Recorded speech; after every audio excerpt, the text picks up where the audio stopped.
Hello students, welcome back to Shubham lecturer channel. तो student, इस वीडियो में हम 12th फिजिक्स के चैप्टर 2 स्थिर वैद्युत विभव तथा धारिता का एक मोस्ट इंपॉर्टेंट डेरिवेशन सॉल्व करेंगे। स्टूडेंट, इस डेरिवेशन का नाम है समांतर प्लेट संधारित्र की धारिता। तो देखिए, मैं आपको ये चैप्टर पढ़ा रहा हूँ जिसमें इससे पहले मैंने आपको बताया कि संधारित्र क्या होता है और संधारित्र का सिद्धांत। ठीक है, अब अगला टॉपिक जो हमारा आज का है वो है समांतर प्लेट संधारित्र की धारिता। इसे हम इंग्लिश में कहते हैं capacitance of parallel plate capacitor. देखिए, ये जो डेरिवेशन है बहुत ही ज़्यादा इंपॉर्टेंट है और आपके बोर्ड एग्जाम में आता है। और जो ये डेरिवेशन मैं आपको चित्र के साथ स्टेप बाय स्टेप इसके फार्मूला को प्रूफ करूंगा, तो आप लोग वीडियो को लास्ट तक देखते रहिए। देखिए, समांतर प्लेट संधारित्र की धारिता, नाम से क्या लग रहा है कि समांतर प्लेट संधारित्र, दो प्लेटें हैं जैसे संधारित्र में मैंने आपको बताई थी। चित्र कुछ इस प्रकार से, ठीक है। ये दो प्लेटें हैं, एक का नाम है X, दूसरे का नाम है Y। ठीक है, ये धातु की दो प्लेटें हैं, दो लंबी व समतल प्लेटें हैं। ठीक है, तो इसमें होता क्या है, जो एक दूसरे के आमने सामने थोड़ी दूरी पर विद्युत रोधी स्टैंड से लगी हैं। देखिए, इसमें विद्युत रोधी स्टैंड लगा है और इसके द्वारा इन दोनों प्लेटों को लगाया गया है। देखिए, दोनों एक दूसरे के समांतर हैं। इस प्रकार से देखिए, दोनों किस प्रकार से हैं, एक दूसरे के समांतर हैं, तो वही लिखा गया समांतर प्लेट संधारित्र की धारिता। तो धातु की दो प्लेटें हैं जिनका नाम है X तथा Y। ठीक है, ये एक दूसरे के समांतर हैं। तो देखिए, आप लोग लिख सकते हैं दो प्लेटें लंबी व समतल प्लेटें हैं जो एक दूसरे के आमने सामने थोड़ी दूर पर दो विद्युत रोधी स्टैंड से लगी हैं। अब देखिए, ये प्लेटें परस्पर ठीक समांतर रहती हैं तथा इनके बीच के स्थान में वायु, ये जो बीच का स्थान है, देखिए ये जो आपका ये बीच का स्थान है इन दोनों के, इसमें वायु भरा है, वायु या परावैद्युत भरा रहता है।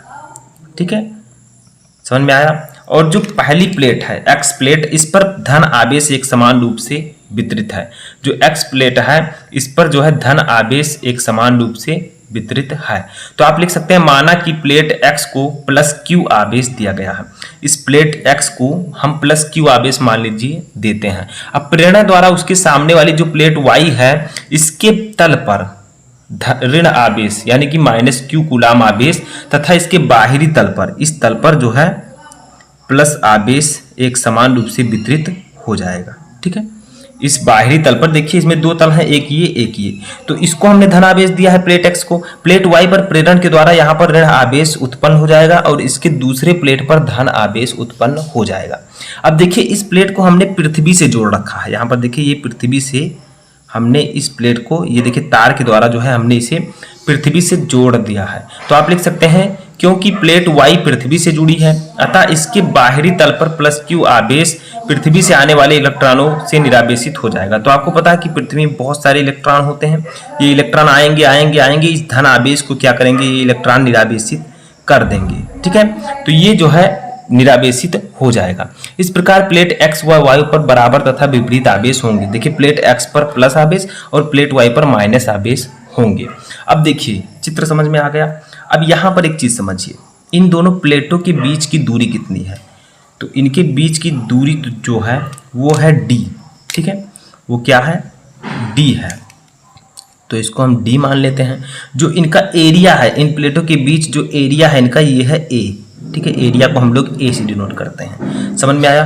अब देखिए, मैंने एक आपको बताया था आवेश का पृष्ठ घनत्व। आवेश का पृष्ठ घनत्व मैंने आपको बताया था, यहाँ पर मैं लिख देता हूँ, आवेश का पृष्ठ घनत्व, इसको हम लोग डिनोट करते हैं सिग्मा से। ठीक है, सिग्मा इक्वल टू क्या होता है, Q/A। यानी कि एक पार्टिकुलर एरिया में, इस क्षेत्रफल में कितने आवेश उपस्थित हैं, इन्हीं को हम कहते हैं आवेश का पृष्ठ घनत्व। इसे हम डिनोट करते हैं सिग्मा से। इसे अभी हम यूज करेंगे डेरिवेशन में, याद रखिएगा। देखिए, किसी एक पार्टिकुलर एरिया में कितने आवेश हैं, उन्हीं को हम कहते हैं आवेश का पृष्ठ घनत्व। ठीक है, अब देखिए, जो ये वायु अथवा परावैद्युत है, इसका परावैद्युतांक कितना है, इसका परावैद्युतांक K है। अब देखिए, मैंने एक आपको फार्मूला बताया था गॉस के नियम के अनुप्रयोग में, आवेशित चालक के ठीक बाहर विद्युत क्षेत्र की तीव्रता।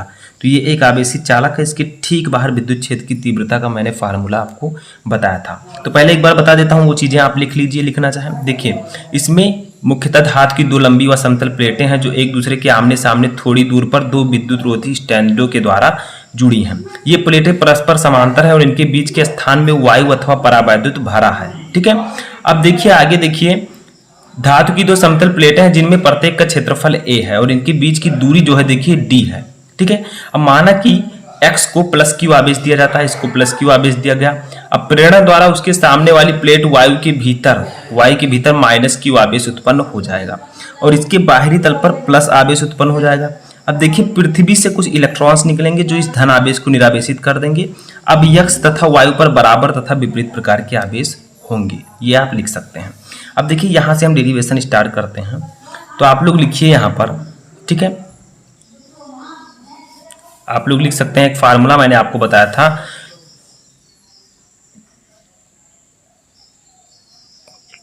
देखिए हम जानते हैं, ठीक है, कि एक समान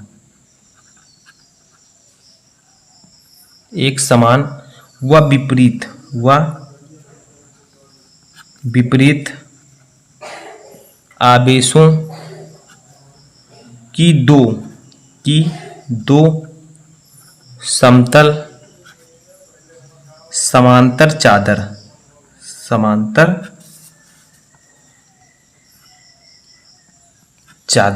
ठीक है, समांतर चादरों के बीच किसी बिंदु पर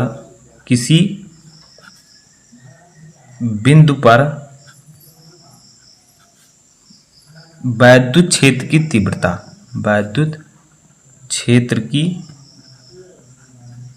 तीव्रता, ठीक है। तो इसका फार्मूला मैंने आपको बताया था गॉस के नियम के अनुप्रयोग में कि E इक्वल टू होता है, E हम वैद्युत क्षेत्र की तीव्रता को E से डिनोट करते हैं, E equal to sigma upon epsilon naught होता है। लेकिन इसके बीच का जो परावैद्युत है उसका परावैद्युतांक K है, तो हम यहाँ पर K लिख सकते हैं, कोई दिक्कत नहीं होना चाहिए। ठीक है, अब देखिए ये आपके समझ में आ गया। अब मैंने आपको बताया कि जो सिग्मा होता है पृष्ठ घनत्व, वो sigma equal to Q upon A होता है। ठीक है, तो यहाँ पर हम लिख सकते हैं प्रत्येक प्लेट पर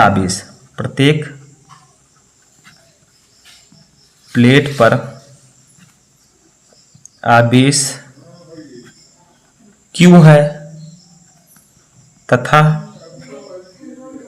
क्षेत्रफल A है। ठीक है, आवेश Q है तथा क्षेत्रफल A है, तो हम लोग सिग्मा इक्वल टू, एक फार्मूला मैंने आपको बताया था Q अपान A, यानी कि पार्टिकुलर एरिया में कितने आवेश उपस्थित हैं उसे हम आवेश का पृष्ठ घनत्व कहते हैं। ठीक है, तो इसको मान लेते हैं समीकरण नंबर 1, इसको मान लेते हैं समीकरण नंबर 2।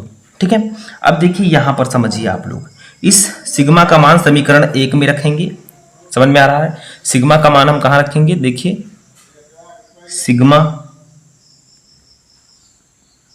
का मान समीकरण 1 में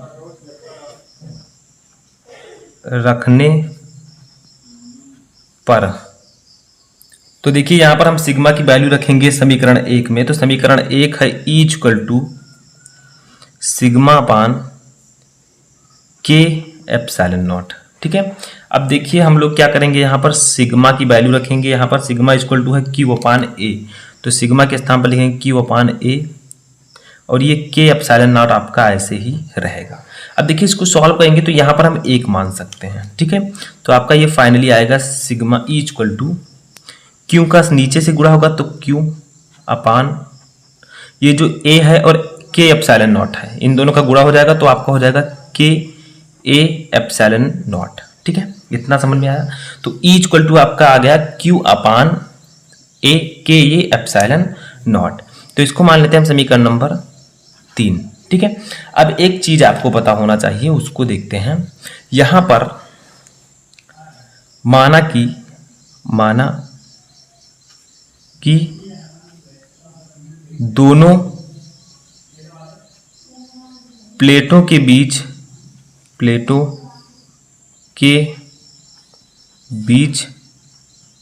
विभवांतर V है। ठीक है, V वोल्ट है, यानी कि ये जो दोनों प्लेटें हैं इनके बीच का विभवांतर अगर V हो तथा इनके बीच की दूरी बीच की दूरी d मीटर है, ठीक है। तब प्लेटों के बीच वैद्युत क्षेत्र की तीव्रता क्या होगी? तो देखिए तब प्लेटों के बीच विद्युत क्षेत्र की तीव्रता E इक्वल टू हो जाएगी V/d, ठीक है। यानी कि प्लेटों के बीच विभवांतर अगर V है, इनके बीच की दूरी d है, तो विद्युत क्षेत्र की तीव्रता का फार्मूला होगा E इक्वल टू V/d। अब हम लिख सकते हैं इसको V इक्वल टू ED, ठीक है, V इक्वल टू ED। अब इसको मान लेते हैं हम समीकरण नंबर 4। देखिए धीरे धीरे समझिए, सब कुछ समझ में आ जाएगा, ठीक है। अब मैंने अभी आपको इससे पहले बताया E इक्वल टू हमने निकाला, ठीक है। E इक्वल टू हमने निकाला, क्या निकाला था? तो देखिए समीकरण 3 में हमने E इक्वल टू निकाला था Q/K ये एप्सिलॉन नॉट। तो देखिए B इक्वल टू ED में हम E की वैल्यू इसको रख देंगे, ठीक है। तो देखिए क्या आता है, तो देखिए अब हम यहाँ पर लिखेंगे E का मान समीकरण 3 में, ठीक है, 4 लिख दीजिए, यहाँ पर 4 है क्योंकि 4 में हम रख रहे हैं, 4 में रखने पर, ठीक है। तो देखिए अब हम यहाँ पर क्या करेंगे, E के स्थान पर वो वैल्यू रख देंगे जो हमने 3 में निकाला था। तो वो क्या था, Q/K A epsilon not into D आपका ऐसे रहेगा। यहाँ पर V इक्वल टू आपका आ जाएगा QD/K A एप्सिलॉन नॉट, ठीक है, QD/K A एप्सिलॉन नॉट। तो ये आपका आ गया V। अब हमें एक चीज पता है, समांतर प्लेट संधारित्र की धारिता, समांतर प्लेट संधारित्र की धारिता। तो देखिए धारिता को हम लोग किससे डिनोट करते हैं, C से, और C इक्वल टू धारिता इक्वल टू मैंने आपको बताया था Q/B। ये मैंने जब धारिता पढ़ा था तब आपको ये डेफिनेशन और फार्मूला मैंने बताया था। तो देखिए C आपका ऐसे रहेगा, Q आपका ऐसे ही रहेगा, और V जो है इसकी वैल्यू हम यहाँ पर रख देंगे। V की वैल्यू हमने कितनी करी है, QD/K A एप्सिलॉन नॉट, तो वो यहाँ पर रख देंगे QD/K A एप्सिलॉन नॉट। तो देखिए यहाँ पर Q के नीचे 1 माना जाएगा, तो जो Q का गुणा होगा वो सबसे नीचे होगा, ठीक है, जो सबसे नीचे है उससे गुणा होगा Q का। तो आपका आ जाएगा C equal to Q into K A epsilon not upon जो Q के नीचे 1 है उसका गुणा QD से होगा, तो आपका हो जाएगा QD। तो Q से Q कैंसिल हो जाएगा, तो आपका फाइनली बचेगा C equal to K A epsilon not upon D। ये आपका जो है समांतर प्लेट संधारित्र की धारिता का सूत्र हो जाएगा, और धारिता का मात्रक होता है फैरड, तो ये फैरड हो जाएगा, ठीक है। तो ये आपका यही होता है समांतर प्लेट संधारित्र की धारिता। इसमें कुछ स्टेप्स हैं जिनको आपको फॉलो करना है, आपका डेरिवेशन आसानी से हो जाएगा, ठीक है। तो ये आपका आ चुका है। अब यहाँ पर मान लीजिए के क्या है, देखिए यदि प्लेटों के बीच निर्वात या वायु हो, तो निर्वात या वायु के लिए, ठीक है, वायु के लिए K की वैल्यू हम रखते हैं 1, ठीक है। तो K की वैल्यू 1 रखेंगे तो समांतर प्लेट संधारित्र की धारिता का जो फार्मूला आएगा वो आ जाएगा C equal to A epsilon naught, A epsilon naught, या एप्सिलॉन नॉट A भी आप लिख सकते हैं अपान D फैरड, ठीक है। ये फार्मूला आपका आ जाएगा, ठीक है। तो ये फाइनली आपका प्रूव हो चुका है, ये निर्वात अथवा वायु के लिए है। तो इस प्रकार से आप इस डेरिवेशन को आसानी से सॉल्व कर सकते हैं। चित्र आपको समझ लेना अच्छे से 1-2 बार, तभी आप डेरिवेशन कर पाएंगे। तो आई होप कि आपको ये डेरिवेशन अच्छे से समझ में आ चुका होगा, और अगर ये आता है तो आप प्रूव भी कर लेंगे। तो कैसा लगा आपको ये वीडियो? हम मिलेंगे एक नए टॉपिक के साथ एक नए वीडियो में।